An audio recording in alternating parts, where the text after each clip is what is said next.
Здравствуйте, друзья! Сегодня хочу рассказать о важном событии в нашей семье. Наша внучка Зоя, которой исполнилось 4 года, начинает свой путь в школе. Мы попали в программу Child Development. Это бесплатная программа для детей, которым только предстоит пойти в киндергартен. И сейчас я покажу вам, как все это устроено и почему мы так рады. У нашей внучки основной язык русский, благодаря корням мамы и бабушки с дедушкой, а папа у нее американец.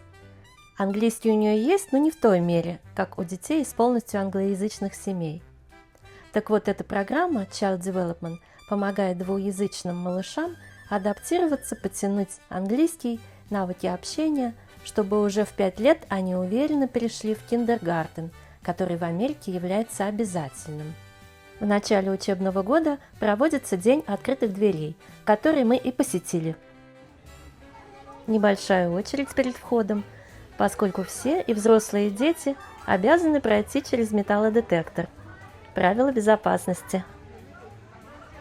Рейтинг у школы 9 из 10 по нашему городу Мёртл-Бич, а в целом по штату Южная Каролина школа занимает 27 место среди более чем 1200 государственных и частных начальных школ.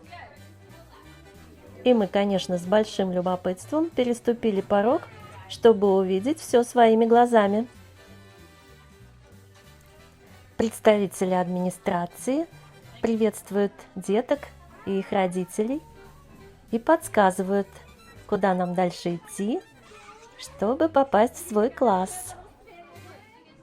По сути, День открытых дверей, повторюсь, это единственный день в году, когда родители, бабушки и дедушки могут вот так гулять по школе свободно. Вот здесь в коридоре на виду умывальники, чтобы детки не забывали мыть руки. Ну, в туалеты мы еще зайдем, все проинспектируем, а пока направляемся дальше по коридорам. И вот мы у двери в класс, в котором будет учиться наша Зоя. Она, конечно, немножко стесняется, прячется за маму. И вот первая встреча и знакомство с нашей учительницей.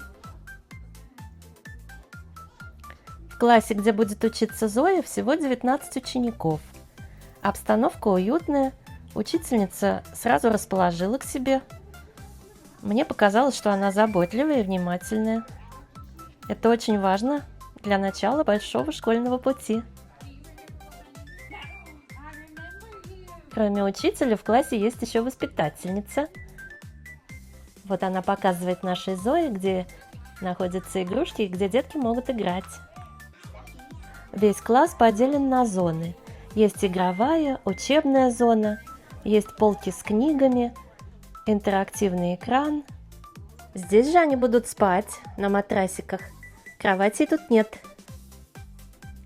По сути, это детский сад для 4-леток.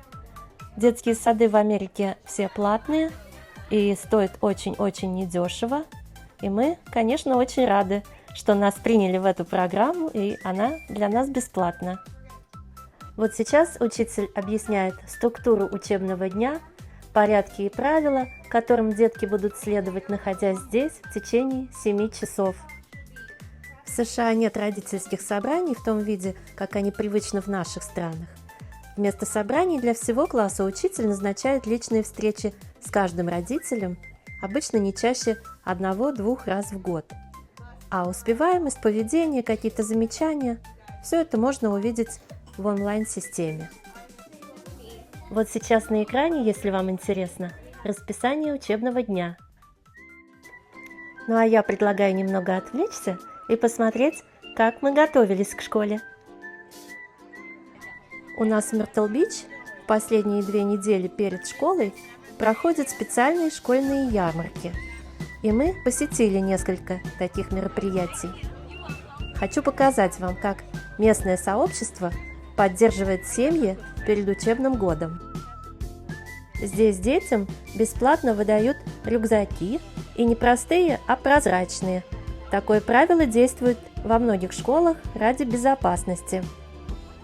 Вместе с рюкзаками тетради, карандаши, фломастеры, книжки и все необходимое для занятий. И это настоящая поддержка для семей, ведь школьные покупки в Америке обходятся недешево. Здесь же все бесплатно и в большом разнообразии. Ребята могут выбрать не только канцелярию, но и полезные книги, игры для развития и творчества. Атмосфера на таких ярмарках очень теплая и радостная. Музыка, улыбки, родители и дети вместе выбирают школьные принадлежности. Главная задача, конечно, это доставить радость детям. Для многих это не просто выдача рюкзаков, а настоящий праздник, где можно поиграть, попрыгать на большом батуте и даже сфотографироваться с местным шерифом. А на одной ярмарке мы увидели даже раздачу новой обуви для детишек до 5 класса. Представляете, ребенок уходит домой не только с портфелем и тетрадями, но и с новой парой кроссовок. Нашей Зое достались розовенькие, симпатичные кроссовочки Skechers с мигающими огоньками на подошве. Она была очень-очень рада. И ведь для многих семей это действительно настоящая помощь. Вот сказать, что я приятно удивлена, это ничего не сказать. Как общество так активно заботится о своих маленьких гражданах. И вот лично у меня было ощущение единства.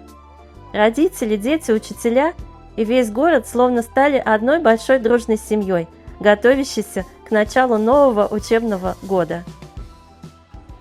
После всех этих ярмарок, когда у Зои уже есть рюкзак и все необходимое, давайте снова вернемся в школу, ведь мы еще не все обошли.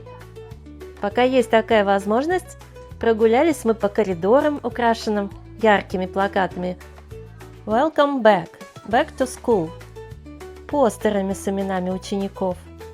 Даже есть вот такие креативные написания имен. Заглянули в открытые двери других классов.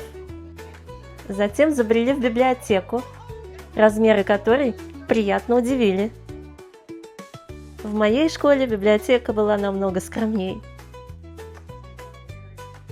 Спортивный зал, он же актовый, огромный просторный кафетерий. Ну и, конечно, мы не обошли вниманием туалеты. Все чистенько, аккуратно, кабинки все закрываются, чтобы детям было комфортно. Тут же раковины, мыло, полотенца, все как надо.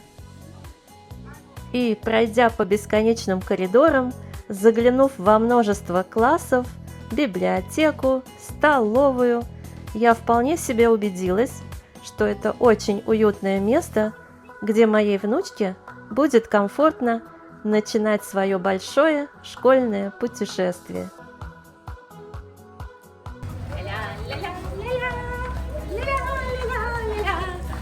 Зоя в школу идет. Для нашей семьи это особенный момент, начало новой главы. А впереди будет еще много интересного. Оставайтесь с нами и до новых встреч!